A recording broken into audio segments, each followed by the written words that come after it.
On poursuit tout de suite notre session sur les écoles françaises à Boston avec le lycée international de Boston.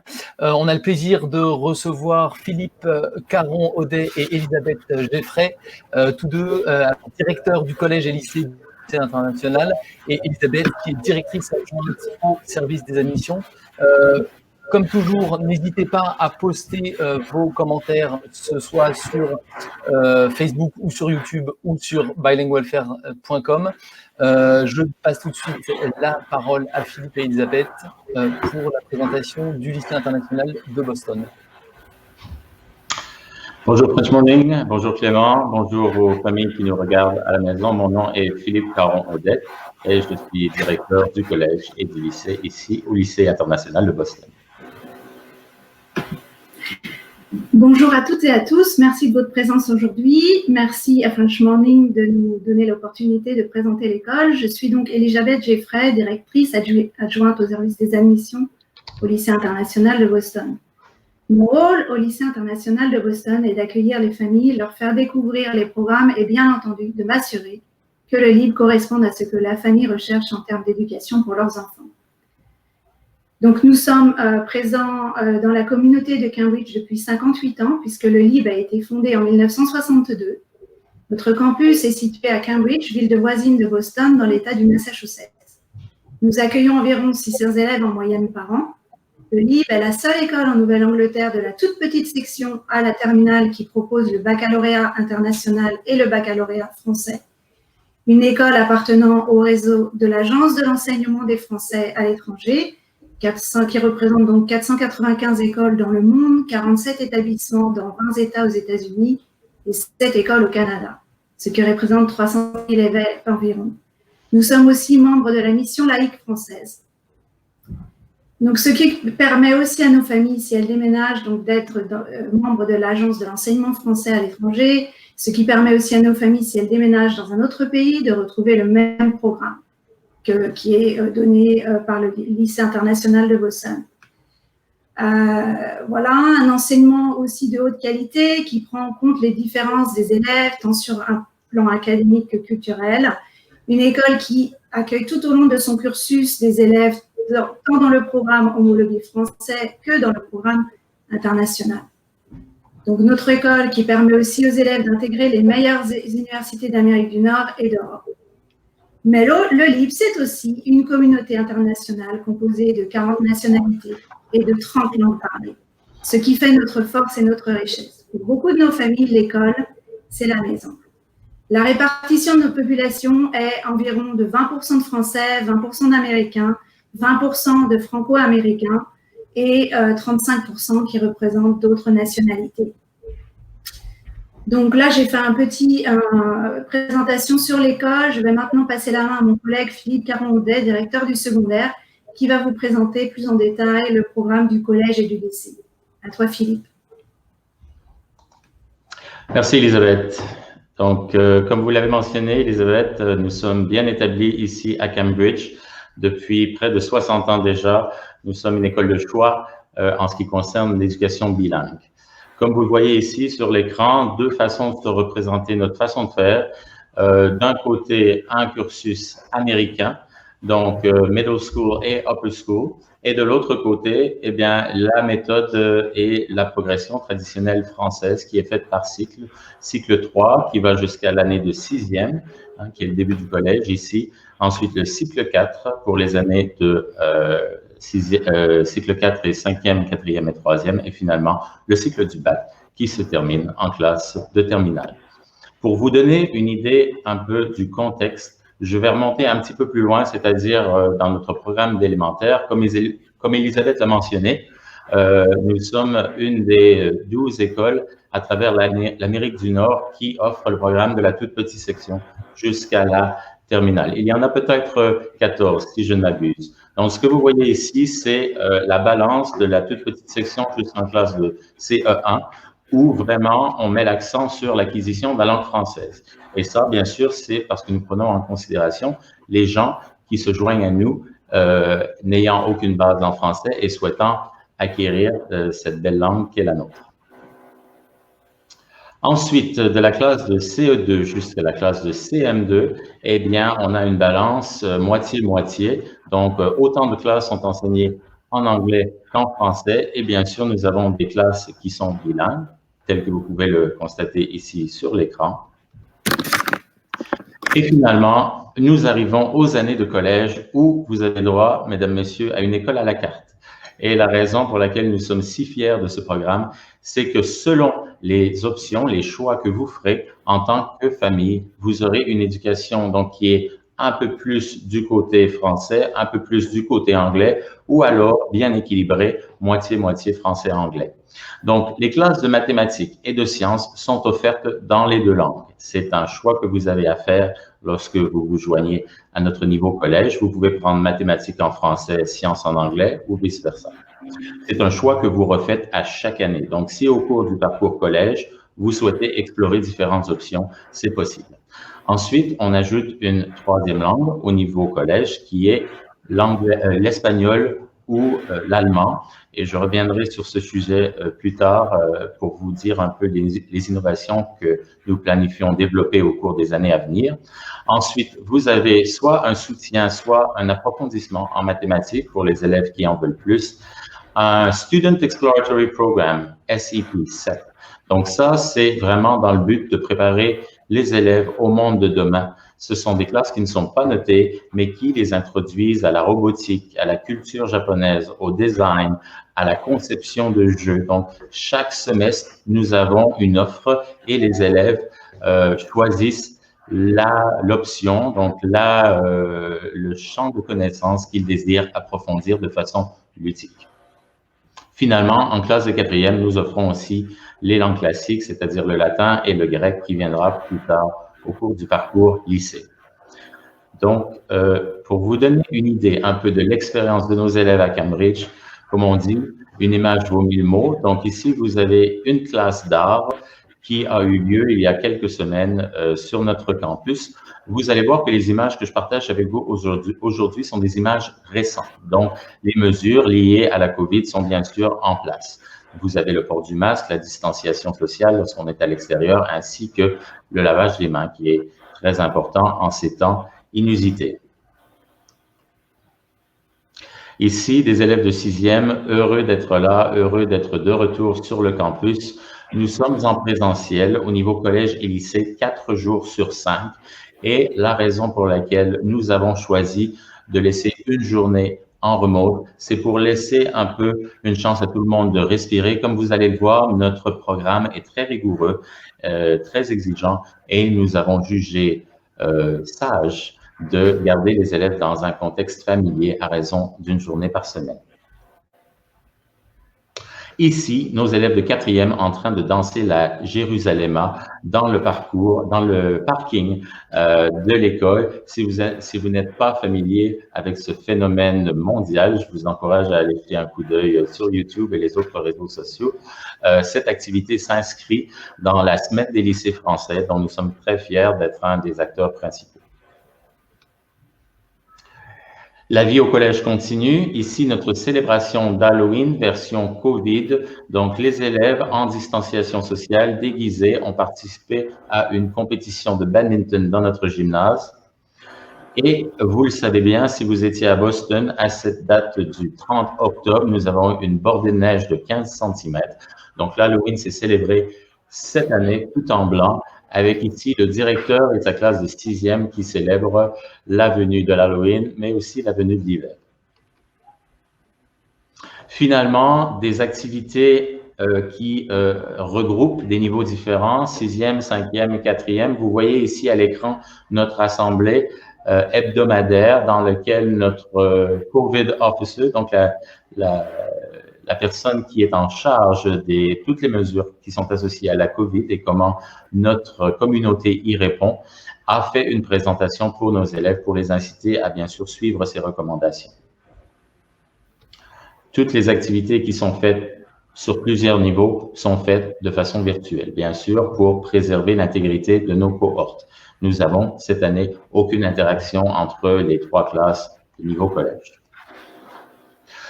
Je me lance maintenant dans la présentation du niveau lycée. Donc, en classe de 3e, les familles doivent faire un choix, c'est-à-dire suivront-ils le parcours français ou suivront-ils le parcours international, ce qu'on appelle avec des acronymes le IPIB track. Donc, selon leurs compétences langagières, selon leurs aptitudes, selon la pédagogie qui leur convient, les élèves choisissent une de ces filières. Bien sûr, étant donné toutes les exigences du programme français, il est beaucoup plus facile de partir de la filière française pour rejoindre notre programme international que l'inverse. C'est-à-dire que si l'on s'engage dans la filière internationale, eh bien, on s'engage pour un bon nombre d'années. Cette décision que vous prenez en tant que famille peut être réévaluée d'une année à l'autre. Donc, une chose, un message sur lequel je veux mettre l'accent, si jamais il y avait des familles qui se joignent à nous aujourd'hui et qui n'ont pas les bases suffisantes de français pour répondre aux exigences de ce rigoureux programme qui est le bac français, le bac et le brevet, il n'est pas nécessaire d'être bilingue ou d'avoir une connaissance du français très avancée pour se joindre à notre niveau lycée.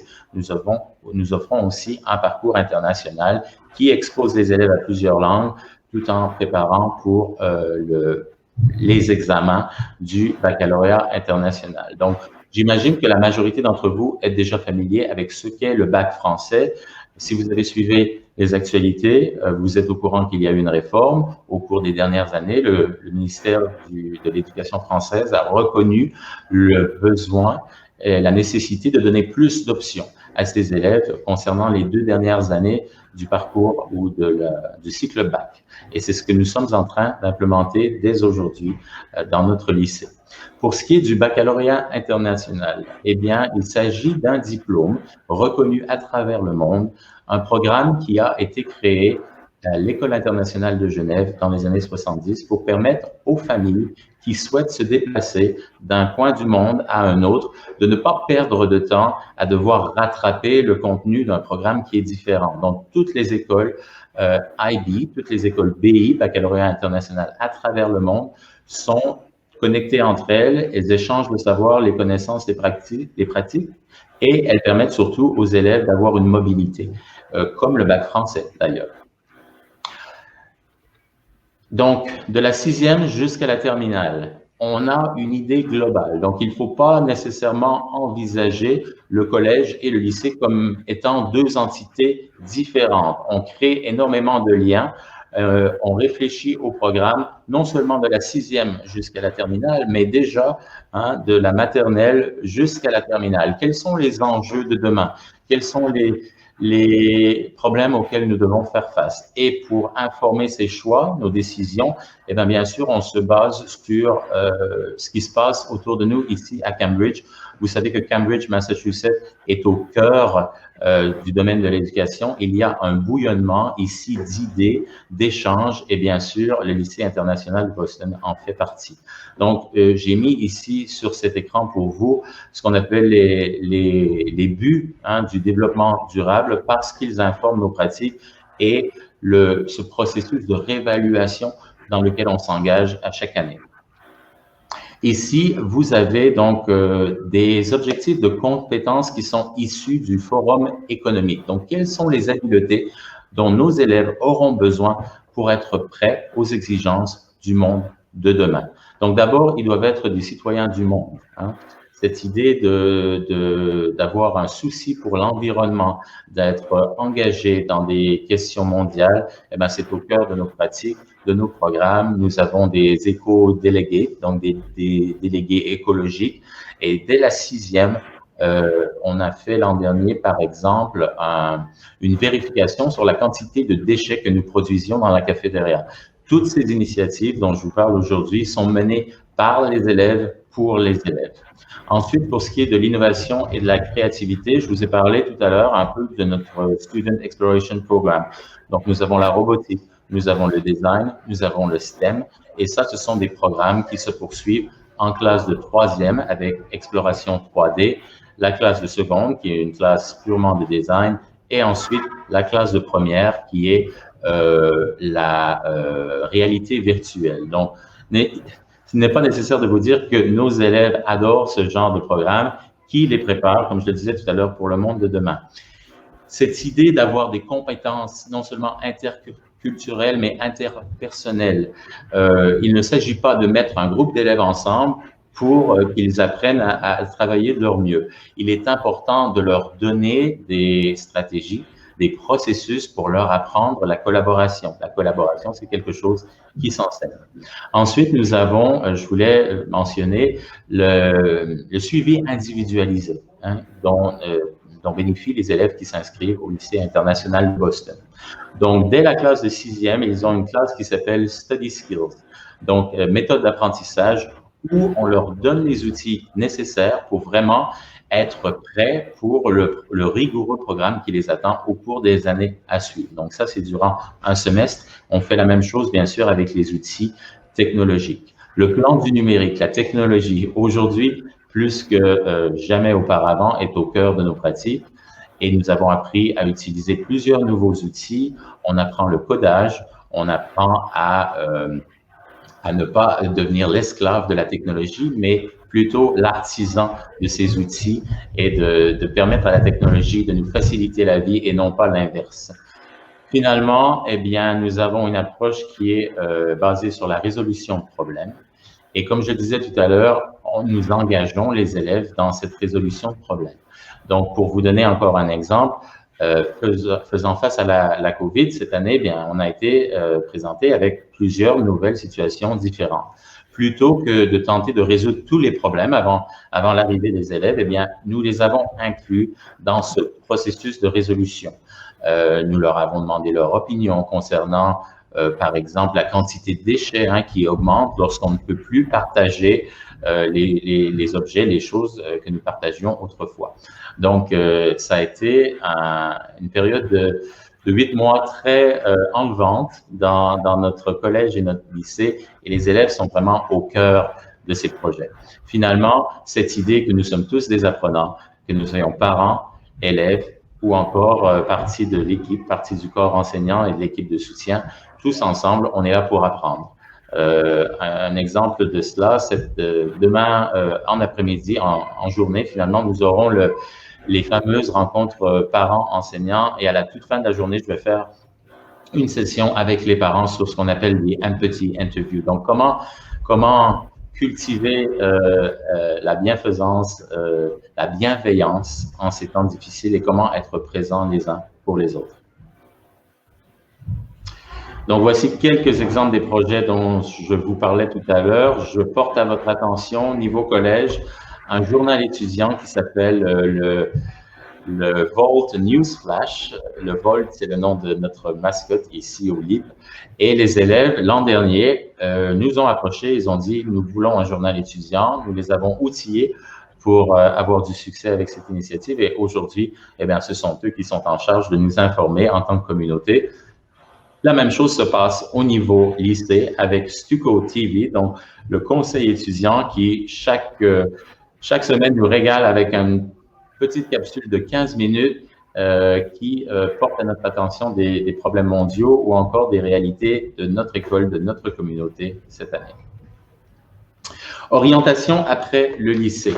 Qu'ils choisissent une filière ou l'autre, les élèves seront très bien préparés pour les demandes du programme universitaire. Le bac français, tout comme le programme IB, prépare très bien les élèves pour les exigences, pour les demandes et la réalité de l'expérience qui est l'expérience universitaire. Quelques-unes des écoles où nos élèves ont été admis au cours des dernières années, je pense à MIT, McGill au Canada, Columbia University, Harvard, qui est à quelques coins de rue de chez nous, University of Michigan, Imperial College of London, et du côté de l'Europe, les écoles polytechniques de Lausanne, tout comme celles de Paris, ainsi que, comme je disais tout à l'heure, Imperial College. Donc, on est très fiers de la façon dont nous préparons nos élèves, non seulement pour le monde de demain, mais aussi pour les universités et leur parcours au-delà du livre. Comme je l'ai fait pour le collège, une image vaut 1000 mots, donc je vous montre quelques-unes des réalisations de cette année, saveur Covid, donc une classe d'allemand en classe de terminale. Ça, c'est ce qu'on appelle une classe de théorie de la connaissance pour notre classe de première. C'est une des particularités du programme IB, IB Diploma Program. Et si vous souhaitez en savoir davantage, je vous invite à nous contacter. C'est un programme intéressant et très bien construit. Ensuite, notre Media Center, la bibliothèque, qui a été transformée cette année en salle de classe. Donc, c'est un centre non seulement de lecture, mais aussi de ressources. Nous avons des bibliothécaires formés qui aident nos lycéens à se préparer pour les exigences du bac, les exigences du IB et, par exemple, l'écriture de ces applications pour les collèges et universités. Une classe en plein air, ici c'est le latin avec notre classe de troisième. Nous avons bien profité des espaces extérieurs au cours de l'automne. Nous en profitons toujours parce qu'aujourd'hui à Boston, il fait un soleil radieux. Donc ça a été un des plus de l'expérience de l'automne. Les sciences, hein, bien sûr, sciences et mathématiques au cœur de notre programmation. Ici, un élève de bac en classe d'option qui est en train de terminer un projet de travaux pratiques. Ici, la classe de design, dont je vous parlais précédemment. Donc ça, c'est une classe de troisième, exploration 3D.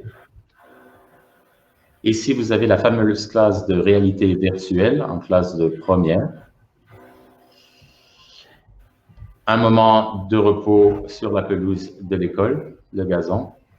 Et finalement, une classe de théâtre, comme je le disais précédemment, les arts, l'aspect de création est aussi au cœur de ce que nous faisons. Ici, une classe de SES en remote. On est devenu très, très agile à l'enseignement à distance. Donc, si jamais nous devions retourner vers ce modèle pour des raisons hors de notre contrôle, sachez que nous sommes très bien préparés à faire face à cette situation. Voici quelques-unes des innovations pour cette année et pour l'an prochain, parce que je vous le disais tout à l'heure, nous sommes en perpétuelle réflexion. On cherche toujours à faire mieux. Donc, nous allons mettre l'emphase cette année sur les langues, hein, sur la célébration de notre diversité. Nous allons continuer à encourager les initiatives menées par les élèves et nous nous sommes joints aussi cette année à un réseau Agora qui permet d'avoir des connexions et des échanges avec toutes les écoles du réseau AEFE. Pour ce qui est de l'an prochain, l'accent sera mis sur les langues étrangères et on pense entre autres à cultiver, à développer l'espagnol par niveau pour créer potentiellement des élèves qui seront trilingues, non seulement bilingues mais trilingues. Le développement d'un plan du numérique, donc un aliment qui irait de la maternelle jusqu'à la fin de l'année de terminale, un label écolo, donc une étiquette verte pour célébrer toutes ces initiatives écologiques auxquelles nous participons et finalement prendre avantage de toutes les nouvelles opportunités, tant sur le plan virtuel qu'en présentiel, que permet cette ouverture sur le monde. Voilà pour ma section. Je retourne vers Elisabeth qui peut vous en dire davantage sur la procédure d'inscription. Donc, je voulais juste mentionner que nous offrons actuellement des portes ouvertes virtuelles puisque nous ne pouvons pas faire visiter le campus en personne et nous avons aussi des rencontres virtuelles individualisées que vous pouvez en fait s'inscrire, vous pouvez vous inscrire à des sessions sur notre site. Donc, pour vous inscrire, les dossiers sont à déposer avant le 15 février 2021 pour la rentrée 2021-2022. Toujours pareil, via notre site internet. Voilà, et donc en fait, les dossiers, c'est un formulaire qui est à remplir en ligne, complété pour chaque candidat. Nous demandons aussi donc, tout ce qui est bulletin scolaire, 2 années en arrière, en fonction des niveaux de chacun des élèves. Donc, n'hésitez pas surtout à nous contacter si vous avez des questions. On pourra vous faire visiter l'école virtuellement et répondre à toutes les questions que vous pouvez avoir. Donc, j'ai mon adresse email, mon numéro de téléphone et puis le QR code sur le dernier slide de la présentation. Merci beaucoup Philippe, merci beaucoup Elisabeth.